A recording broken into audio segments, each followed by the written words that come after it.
Hey everybody, welcome back to Contest Prep University. I'm Joe Klemczewski with Adam Atkinson. Today we're going to talk about the obsessive nature of fitness and physique sport. And I know Adam, as I'm going through all of my communication with clients and even fielding some from the general population, uh, I bet I spend most of my time answering the same types of questions, a lot of them coming from pop culture, what's hot right now, what everybody's talking about. And it's a little bit tough for me not to get cynical because they just miss the mark most of the time when it comes to meaningful, important information. They end up being the minutia that just simply don't matter. And I know you had some thoughts on some things like this. We could create a whole basket of topics to go through as examples. I have kind of one big one that I'll save toward the end, but what are the first couple of things you think of when people just take it too far into an obsessive state and it's not even that important? Yeah, I think that not to say these things don't matter, but the context people are taking them in is pretty extreme. So I do think that definitely steps is like the biggest one I'm seeing right now. If you're not tracking your steps, how could you possibly even lose weight? And my other one that I've always harped on and always thought was funny was the gallon of water a day thing. Coaches, merely make it sound like you will not lose weight unless you drink a gallon of water a day. And I'll have brand new clients come to me. My weight didn't drop, but my steps, I didn't walk much this week. And yeah, that'll have a little something to do with it. But in week one, I probably just have your calories too dang high. And like the same, they'll be like, I maybe made two intake changes. They're not losing weight. Well, I didn't drink enough water. And I'm like, we're probably missing a bigger picture of this. And then we ask for some food logs and we see that they're not tracking something effectively. And it had nothing to do with their steps or water for them losing weight. There's a certain point that it might come down to that final funnel of tracking every little bit. But I find that this is almost distracting clients from progress because they can make an excuse on why they didn't lose weight that didn't have anything for them to do with not losing weight. I agree, perfectly said. And I love that you instantly corrected or modified what I said as I handed it off to you. I said these things that don't necessarily matter. And you said, well, they matter, just not to that extreme. And that's a perfect point. And that's why I want to spend some time on each of these, helping our viewers and listeners consider what really does matter. And I also almost giggled because I did field two questions yesterday on both steps and water, right from my own client base. So you're right. Like these things just don't go away. I will say with steps, I was very happy to see when the whole phenomena of NEAT, non-exercise activity thermogenesis, became a big cultural talking point that people started tracking steps. I thought that was a really cool, objective way to do that. And yet, now after a couple of years of being happy that is a thing, you're exactly right. Now people are like, well, is 10,000 enough? Should I do 12 this week? What about 15? Should I go 20? And it's like, whoa, like now it's no longer that much of a big deal. We need to get back to looking at, the intensity, training, frequency, et cetera, recovery. So, just to kind of conclude on steps, the core principle that we should understand is that we all naturally, just because of our autonomic nervous system down regulating our activity to meet calorie intake, we're just naturally going to be inclined to move a little bit less. It's innocuous, you don't necessarily notice it. Sometimes, if you get pretty deep into a diet, you realize, like, wow, I just don't want to get off the fucking couch. And that, and you can kind of self monitor that way. But if you preempt that just by making sure you keep those habits in place, tracking steps is a great thing, but understand it's not the most important. It's one important piece, but it's not even the most important, perhaps, of non-exercise activity. When we get to water, again, I had a client yesterday, asked my permission to drink more than a gallon. we hadn't even talked about the gallon being the goal because arbitrarily it may not be, the perfect amount for everybody. But what, as a core principle, do you want people to understand about water intake? I usually say that the intake is going to be different for everybody. And that's why I always hated the blanket statement of a gallon, because you're right, people need more. I live in Nevada. One of the first things I noticed when I lived here was, holy cow, do I need a whole lot more water? And actually, coincidentally, when my clients come here, one of the first things I ask them is, how much thirstier are you now that you're here? And we usually do increase a lot of my clients who come from out of state to compete in Las Vegas about a quarter gallon a day increase, because they just need it because of the lack of humidity here. So I think it's really important to monitor that in a peak week, obviously, really closely. My rule of thumb for people when we talk about it is just making sure your urine's clear. You shouldn't really be having high orange or, really much yellow tint to your urine. Coincidentally with that, other than just getting a gallon of water a day, making sure you're having enough sodium and potassium to hold the water in the cells too. So, Right. It's something I notice as well. Just winter to summer, we lose most of our non-exercise hydration through respiration, and then just the daily perspiration that you're not even noticing. And I was just telling a client the other day, they commented on the bottle that they always see me with. I have consumed all of my water at work from this exact stainless steel container for the last 25 years. And that's an easy way, since it's a quart, for me to think, gosh, how many times did I fill that up? Was that enough? And to your point, I'm not thinking of a number that I have to hit. I'm thinking of, how much do I really need? Am I seeing changes in my urine? Am I an hour away from my workout? So I better start kind of hydrating to make sure the muscle cells have the volume I need to produce enough force. If I'm trying to lose body fat, cellular metabolism in the tens of trillions of cells in my body is much more efficient if I'm well hydrated. You will literally lose body fat faster if you stay hydrated. So the number can change based on season, geography, but it's the whole principle that matters. And so for you to just be, again, somewhat flexible, as we like to say, but just have the principle in mind, not that just final exact number. So, yeah, so for what are sure. some other things? How about vitamins and supplements? Because I have an intentionally unintentional principle for this one. But when a client sends you a list of 64 supplements that they take and they want to know the exact amounts of everything, how do you respond to that? Yeah, there's definitely a line that needs drawn. So what do you actually need? And what knowledge did you base the need off of? And with somebody who really optimizes people's internal health, sometimes our supplement section can get rather large depending on what kind of deficiencies they have, or maybe what we're looking to do.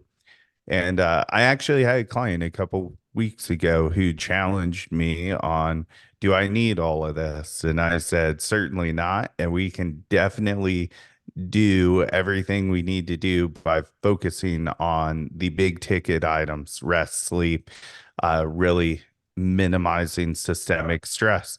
And to my point, she said, I think I'm going to pick, one to two of the four you recommended.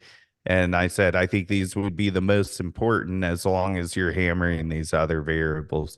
We did, hormonal repairs and, you know, hormonal adaptations naturally before even the world of supplements even existed. Coming out of the ice age, I'm sure it was really stressful for people. They didn't need supplements to, get their endogenous hormones upregulated. And your body's primarily purpose is to survive. And as long as we hammer those variables that are most important for rest and recovery, that's the biggest thing. Because honestly, you could take all the supplements in the world, not do those things, and it's not going to help. Yeah, even Plato lived to be over 80, 2,500 years ago without vitamins. Imagine that. So one of my reasons of being intentionally unintentional is because we get so homeostatically adapted to certain things. And so if you just start taking even water soluble vitamins that aren't retained in your body to a point where your body's just constantly getting it, you eventually have a lesser need. And so you simply absorb less. If you create the need by resensitizing those receptor sites, then your body can absorb more. And so it's more meaningful. And that's kind of what you want. And so, as I mentioned before, my vitamin cabinet is full of stuff. And I'll get in there and grab 5 or 6 things. I go, oh, haven't taken that in a while. This is probably something I need every day. And I'm just kind of rotating through. And the example I like to give is a study one time that showed if you just have fish or fish oil, a fatty fish like salmon, once a week, you reduce your risk of dementia and Alzheimer's by 90 some percent. Well, guess what happens if you have fish every single meal? You reduce your risk by about 90%. So the fact is, you have a minimum viable dose to get a certain amount in, and then your body has enough. It has what it needs. And so, again, for us to be so obsessive over these things shows that we're just probably spending a little too much energy, on the minors, and we've failed to keep majoring on the majors. But here's another good one. How about cardio? This is a question I got yesterday, and I probably got it 10 times this week already. Hey, gosh, Joe, my cardio is this. I'm doing 5 minutes a day. I'm sorry, 5 times a week, 30 minutes a day, this. Should I do more? Should I add 5 minutes? Should I change this? Should I change that? When you suggest a certain amount of cardio for somebody, I'm going to assume it's for that particular goal at the time. Let's say it's a contest prep client. They're beginning their journey. They're going to be on stage in 6 months. You already know there are going to be different stages where you may spin some dials, flip some levers, and change some things with that cardio. But how much of a difference in your mind are there critical thresholds like, oh my gosh, exactly on this point we really need to change the whole cardio system to this? Like, what is your mindset in terms of how important that is? Yeah, depending on the goal, but I always will say from a health perspective, it's always great to get a little cardiovascular activity every day. But if you're training, you may need a little, you may not require as much because you're still getting exercise. So it is going to be dependent on the person. Obviously, getting ready for a contest with this being Contest Prep University, we do have the cardio levers flipped, pretty hard. And a lot of times I may even back off training a little bit to complement the time that's required to do that cardio because we need to be more cardio conscious with, losing body fat going into a show. So it really just depends, but we do flip those levers quite a bit in a contest prep scenario.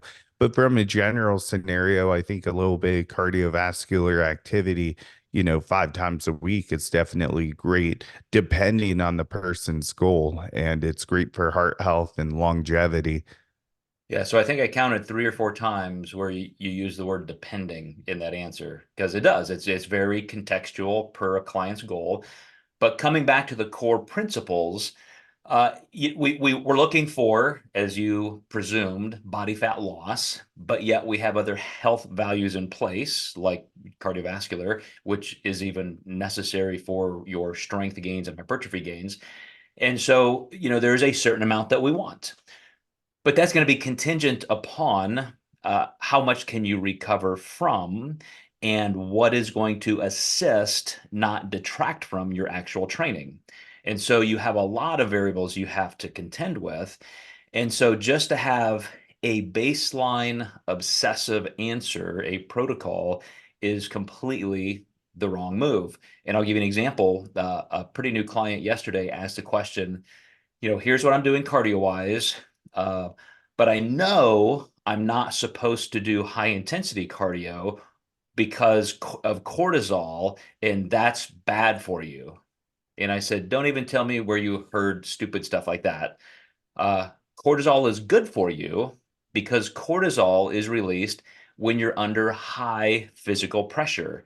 It is cortisol when you train that then prompts your body to adapt positively.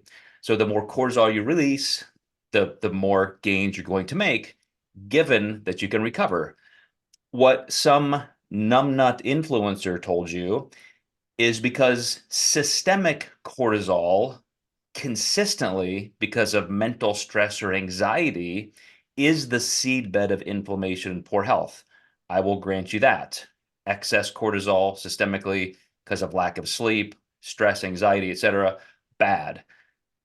High levels of cortisol situationally because you intentionally caused it because of effective training, that means you're going to have even better progress. So we do want high intensity cardio, but how much can you recover from? Again, what's the minimum viable dose? I want you to do the minimum amount so we have the least amount of orthopedic stress, the least amount of recovery that we have to factor in, but we're still maximizing all the goals we want, which is cardiovascular health and the extra calories and metabolic need from the higher intensity cardio. So there's the core principle. Now we can apply it differently, as you said, depending on each person and where they're at and what they need. Yeah, people tend to demonize cortisol a lot. And if you've ever met anyone with Addison's, you realize how bad you need it. And you need that high cortisol for the awakening response to even wake you up. So not all cortisol is bad. You certainly don't want to be so high all the time that you're depleting progesterone to, resynthesize that cortisol. But yeah, I think the problem is some of these influencers are educated, but now we're stuck into reels for 30 seconds or at most or 20 to explain a really complex process that has to be catchy for advertising. It's just the way the world is. So people are getting the wrong message all the time. Well, I'm going to push back on that most of the influencers are educated. Most of the influencers are probably reading or following the handful of educated people. They just simply don't know how to interpret and apply the information because they're just going off of sound bites and headlines and so forth. So maybe a couple more in the general realm of training and nutrition when we're trying to show here how we need to all exercise a judicious amount of discernment in seeing the core principles, what's important here, and then what's just getting too far into the weeds. But since we're talking about cardio, let's go to training. I've been down this rabbit hole I mentioned on just intensity and training to failure because it just kind of makes me laugh. It's such a poor place to throw a lot of controversy. Yet at the same time, it is kind of fun just to watch people flail in trying to understand and answer this. So let me start by saying in training to failure, that's one abstract concept that can be very subjective, but it's just part of or a branch of one important training variable. So you have training load, how much weight I'm going to be lifting. You have training frequency, training duration, total training volume. You can equate per workout or per week, however you want. But then we all seem to kind of migrate toward quote intensity and failure because those are things that we innately feel in the gym. So again, very subjective, but the objective parts are how are you physically failing? Um, from a perspective of growth, let's say as we are in physique sport, we want muscle specific hypertrophy. Strength is involved in that, in the frequency, the duration, all those variables go into it. We're probably going to just innately see strength gains. You can train exactly for strength gains, even at just some parts of your training protocols and progressions. But the end result for most of us is we want to, look a certain way, and our shoulders need to be a little bigger. We need to bring up this body part. The judging division criteria is over here. So now you have to come all the way back down to, here's a muscle fiber. Here are muscle sarcomeres. Here's how they generate force. Here are the Z lines, the myofibrils, and so forth. Here's how, and we'll get into the nutrition and the amino acid content and all that. But how do you create hypertrophy? And everybody wants to go, right to that training failure controversy. So I'll throw a couple things in there from a physiology perspective. But when people ask you this question, clients specifically, Adam, how do you try to explain failure? How often? How do you know, et cetera? Yeah, again, kind of back to it depends. It's going, my person that's 60 years old, I'm probably not going to have them trained to failure, all the time. Or if they do, they'll do a lot more minimal sets. And we also just have to make sure, how are they training? How's their form? Are we putting a lot of stress on the knees by I feel like failure is kind of a bad word when someone's not doing an exercise right because they're just going to do it up to the point where it's just so painful they have to stop because they're not reaching muscular fatigue, they're hurting their joints. But this is one of the reasons I love that I moved to Las Vegas is because I found an amazing gym, Elevation Fitness, and I've been training a few people a week in person. And I think I like to utilize those people as my how much failure gauge somebody should go. I have some really high level athletes that I work with, and they're going to be able to go to failure a little more often for a few more sets than other people. And I certainly have some beginners where, form goes on the second set, and you're probably going to have to drop weight on the third because they just reach that fatigue so quickly. And by the end of the workout of maybe 3 to 4 exercises, they just can't handle an hour-long sessions and certainly not going to failure. So maybe at the end of the workout, we really push that last workout really, really hard. Those people may do better with an RPE of 9 as they're accumulating such a fast strength progression that you know, most trained trainees wouldn't achieve. Yeah, well, we did not even discuss this ahead of time, and you answered that perfectly. Quick sidebar. Austin and I are going to do a Contest Prep University Peak Intel session on training soon, where we go over all the research with these training variables. So there's no way you and I are going to exhaust this topic right here. But I think you just captured it perfectly in that you have to know your training level, because training to failure for one person may be horrible because they don't even have the biomechanics down yet.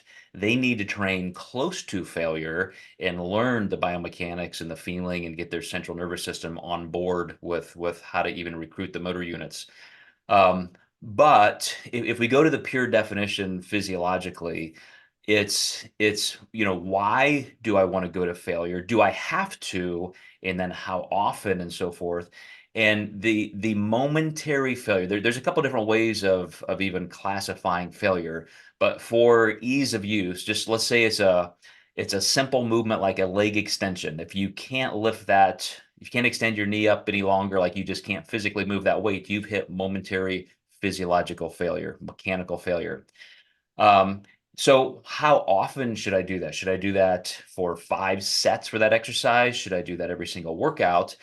And here's what I want you to know, because the controversy that people talk about, because if you just did a search on YouTube or something, you would see that some people are saying, no, that's stupid. If you go to failure, you're going to regress, and some people are saying, no, you're being a baby. You should go to failure. And here's the thing. Come back to homeostasis. Come back to why we even have to train to grow, because we're working against gravity and so forth. And a biological organism has evolved to be efficient. Your body's not going to spend energy doing anything it does not have to do. So the core principle of adaptation is you are doing more than your body can do, or has to do in your normal daily activities. So then you are forcing your body to adapt. So if I don't do a set of leg extensions during my normal course of daily activities, and then I go into the gym and I do one set and I'm only 50% RPE, I got 10 reps in reserve and I stop. I just did something my body's not used to doing. That's going to cause a stimulus. I didn't go to failure, and yet I still stimulated the muscle tissue. I didn't, quote, have to go to failure. But what if I do go to failure? Isn't every step toward failure a bigger step of adaptation? I'm now causing my body to have to adapt a little bit more. My body is simply reactive. It now says, well, okay, that was hard. We're definitely going to have to channel more amino acids to that muscle tissue. We need more structural integrity. So we're going to increase strength and growth, to that limb.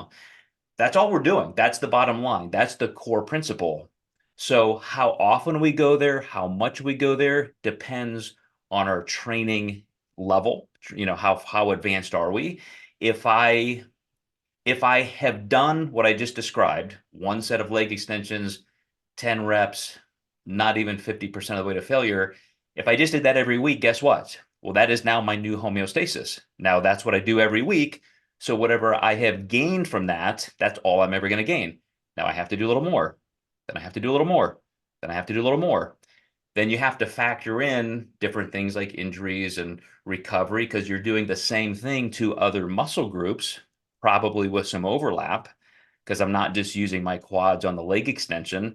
I'm even using some quad activation when I'm doing a deadlift, which I'm trying to target maybe my back and hamstrings and glutes. So again, tons of information to just nuance those variables. But anything that you would say finally, just to put a point on not getting too deep into the weeds with failure?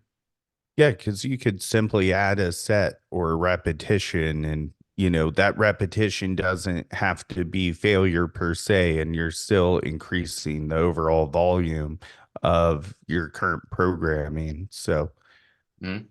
And for those advanced people, another way you just brought up a great point is if you're already training as hard as you possibly can, you're trained to failure, you are risking higher injury and breakdown. And so that's where the concept of deloading and just toggling some kind of a periodization model, undulating periodization to say, okay, you can't train or shouldn't train at that level all the time. So how do we kind of peak into that and then regress a little bit intentionally for recovery and then get the similar stimulus in different ways? So, again, it's not a finite thing. It's not a standard or a rule that you have to say, this is how it works. It's a tool for all of us to use in our best context where we need it to be. But final one, let's go to food. Tracking macros. I mean, come on. We're talking about weighing every single gram, every ounce. So where do you draw the line between what is accurate and objective and useful versus like, you're probably going to get there anyway. You can probably not have so much stress about this. yeah, depending on the phase of the client. So if they're dieting down for a show, we're going to track to the gram and the nth degree. I would say reversing needs to be relatively important, but I could actually even sway people going cups and ounces right into a reverse. It's not going to be that big of a deal. And I really do think reducing the mental capacity of the diet to an extent is really important exiting a contest phase. So one of my biggest things to this point is I love getting my people into an untracked meal or an untracked day as soon as possible post prep. And I gear it on the client and how high level they are. Are they a national competitor? My expectation, if they were able to compete at such a high level, that we have a little bit more rigid of a reverse. If they're a first time competitor, they're in a whole new world and this is very new to them. Maybe they're wanting to achieve that high level or they achieved a really high level. We may taper things to be, or cater things to be a little bit tighter, but maybe it's somebody who you just know has a high potential to rebound. We might do more recovery diet right out and maybe loosen up the grams because meal prep's just daunting for them at this point. So if you change it, it might make it feel a little bit better. So the more and more I've done this as a coach, since doing this since 2002, your psychology of the athlete is the most important thing. And I find very minimally now I fail because I know people in psychology so well. On occasion it happens and it's really freaking surprising when it does. But sometimes you don't know people as well as you thought you did. But for the most part, meeting people where they are psychologically is really key with this and how much looseness you can give somebody. I love the parameters you put on it, going to even a newbie who, when other people are kind of pulling some slack into the reins because it's now off season, you're saying, well, maybe this is a good learning experience for you. Let's be very careful and take some of this opportunity to learn. And so even coming out of a contest prep, you could have them be weighing and measuring their way into the off season. Whereas somebody else, they're advanced, they know what they're doing. So again, perfectly stated in that the core principle is, are you achieving your goals with body composition?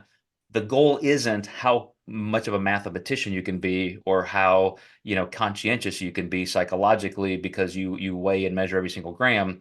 It just depends on the context. I'm now approaching 20 years past competition, and my conscientious level with food is still very high for health values. But I'm sitting here looking at my dish from my last meal, and I walked into our staff refrigerator and got what looked like about 4 ounces of ground turkey, about a cup of rice, a cup of vegetables. I didn't weigh anything, but I'll bet you I was really, really darn close. And I eat that meal every single day, and so that's meeting my goals. If I were in prep, I'd have out the food scale. I'd be doing everything. I'd probably have it pre-packaged even in my home and brought in. So accuracy, the level of anxiousness that you can, avoid because you don't have to be that accurate. Those are the two ends of the continuum that you have to decide where you're at, and why waste all of that mental energy and stress when you know you're going to need it closer and closer to a contest. Now's the time to relax and enjoy a little bit more freedom so you can just feel more excited and sharp about it later. Absolutely. I have a Olympian right now who doesn't really weigh her chicken. She just can eyeball it very, very well. And she said the way that she stays in tune with it is when she's meal prepping, she weighs one and just makes sure her eyeball is good. Well, I mean, what are you gonna be, like 3 grams of protein off at the end of the day? Uh, Yeah, yeah, that's different than going to McDonald's and throwing your trust to them. But Adam, this was awesome. This was just a bunch of examples. This is hard to even say we've covered a lot of ground here. It's just kind of the big topics, but showing how we need to make sure as athletes, as humans, as professionals, we're not wasting our energy on things we just shouldn't be. Spend the time focusing when you need to, but be able to dial it up and dial it down when you need, and make sure you have those core principles in mind. What am I really trying to accomplish here? What's the most important thing? It's not the letter of the law. It's what that law or rule or physiological principle is supposed to be accomplishing for you. So we'll see you guys next time in Contest Prep University. Don't forget that you can contact us for our CPU D1 club, so you get some behind the scenes help. You get our support in a private group, as well as private sessions like this where our D1 club members can contribute and ask questions. So keep that in mind, and we'll see you next time in Contest Prep University.